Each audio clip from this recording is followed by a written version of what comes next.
In this video, I wanted to do a very quick review of the Sennheiser MKE600 shotgun microphone. But then I thought rather than doing that, I should also compare it with all the other mics which I've had from when I started out. Even the most menial setup I used to start with for voiceovers. So let's start with the first mic that I ever tried when I was a complete noob and tried to do voiceovers. So this is that. If you're wondering what this is actually my mobile phone's headphone and the mic with a small foam cap over that to avoid the plosives.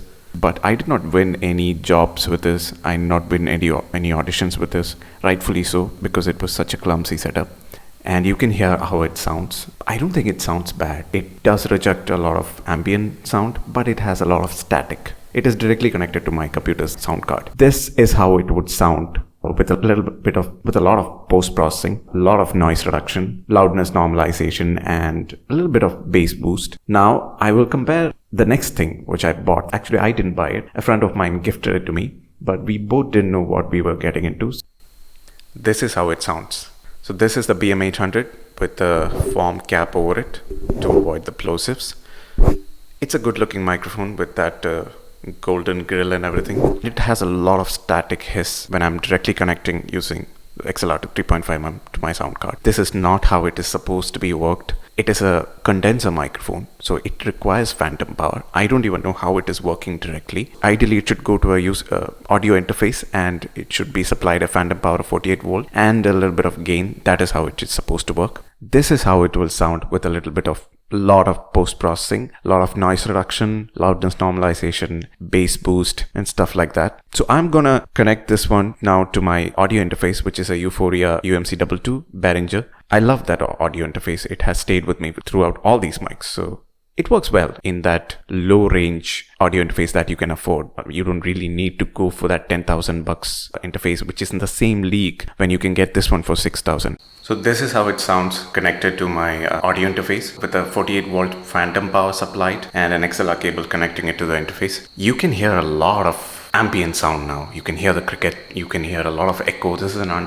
totally untreated room. There's a lot of echo. It picks up everything. It's supposed to be a cardioid pattern, but it almost functions like Omni. If there's a car going on, if there's a crow, anything it picks up. So I couldn't really work with it in this room. So I had to make a makeshift sound booth, which it's not soundproof, but still I was able to make it work. It has a lot of self noise. If I see the noise floor will be peaking at around -55 to -57, which is not, I want it ideally below -60 when I'm doing voiceovers. Also, it's prone to plosives, so I need to use a pop filter. This doesn't cut it. The foam filter doesn't cut it. Also makes my voice thinner than it actually is. If I talk about it, there's a lot of cons. I would not recommend this mic to anybody when you're starting out, but this is the first mic I got and I think it's pretty, so I kind of like it.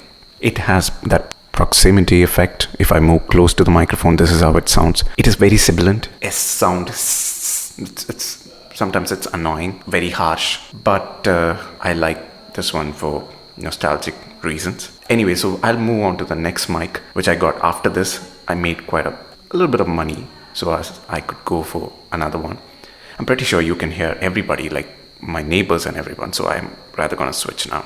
So the next mic I got, it's a Shure SM48. It's like the younger brother to Shure SM58, which is like the legendary microphone. It's a dynamic mic. The BM800 is a condenser mic. So this one doesn't require that phantom power.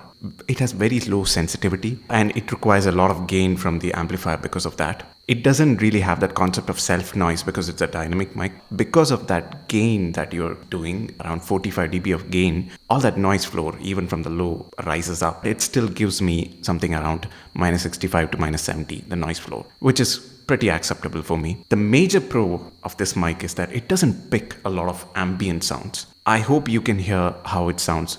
The cricket and the neighbors and everybody, it's avoidable. I mean, like if I do a noise gate on that, it will disappear. So that much this microphone provides me, and it has been my workhorse in doing voiceovers. I heard from a lot of people, experienced people, telling me that voiceovers don't go for a dynamic mic, go for a condenser mic. They're right in a sense and they're wrong in a sense. When you're starting out, you really can't afford a soundproof setup or a treated room or anything like that. So this one comes like a package of all of that. You can make it work in any sort of room decently because of its pickup pattern and low sensitivity. It rejects that all ambient sounds and echo and everything like that. I love this microphone. It has made me all the money I made so far from voiceovers. But then why did I change it? There are certain pros and cons. The con being it doesn't get all the details very easily. Sometimes I felt like I have to strain my vocal cords and my voice to actually get when I'm speaking in a mellow voice and stuff like that. I felt like I'm putting a lot of strain. A condenser would pick it up just like that.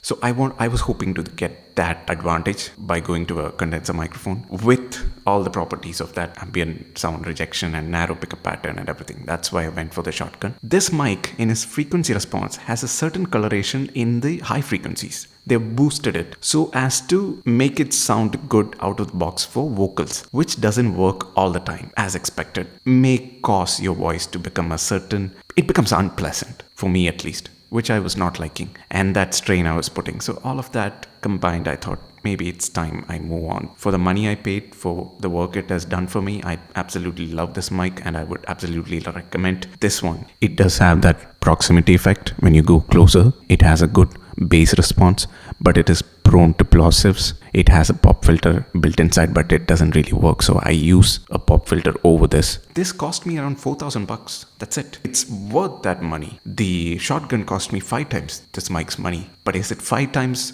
better than this one?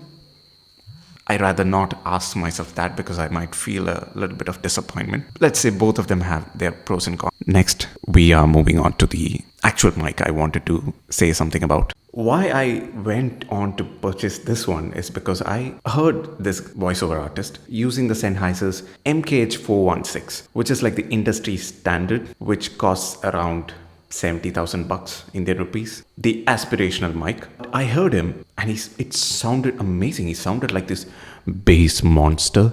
I want to be that. I want that kind of a sound when I'm doing certain kind of voiceovers. So that was my inspiration to go for this, because this was Sennheiser's mid-range shotgun. It's like the baby brother of the MKH416. I would like to call it that, then it would soothe me a little bit. So let me. I was actually thinking of getting a condenser, a large diaphragm condenser, but the experience with the BM800 tells me that any condenser microphone would pick up a lot of ambient sounds. Right now, I can't do a soundproof or a lot of room treatment. I have my basic sound booth with a lot of blankets and stuff. Why not go for a condenser and a shotgun, a supercardioid one, which doesn't pick up a lot of ambient noise. The shotgun, the supercardioid, also has a lobe of sensitivity behind it. Although side rejection is good, so it does pick up some sort of echo from this room. But I like the sound of this microphone. It sounds warm to me. It sounds soothing to my ears. It has a good bass response. It has the clarity, but it also tends to get a little boomy or muddy. That can be adjusted. It has a smooth frequency response. That is my main motivation in going with this one. Even if I don't get the right sound out of the box, I knew I could EQ it a little bit and make it sound good or better. And because it is a condenser, compared to the dynamic mic, it is much easy on the amplifier gain. It picks up details. Also, this has a lot of features. It's not ideally for a studio setup mic. It is supposed to be mounted on a camera. Not really. It's supposed to be mounted on a boom. It has been built for on-set dialogues, film dialogues. If you lack that phantom power, it can run with a AA battery. It has a low-cut filter,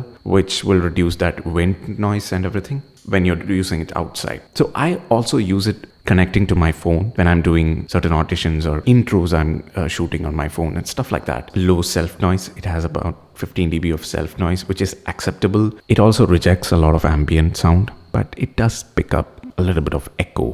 When I put it in my makeshift sound booth, it is sounding dry. It comes with a shock mount. I don't know if I should talk about all that. I just wanted to talk about the sound quality that I'm getting. I love how warm it sounds, at least in my headphones.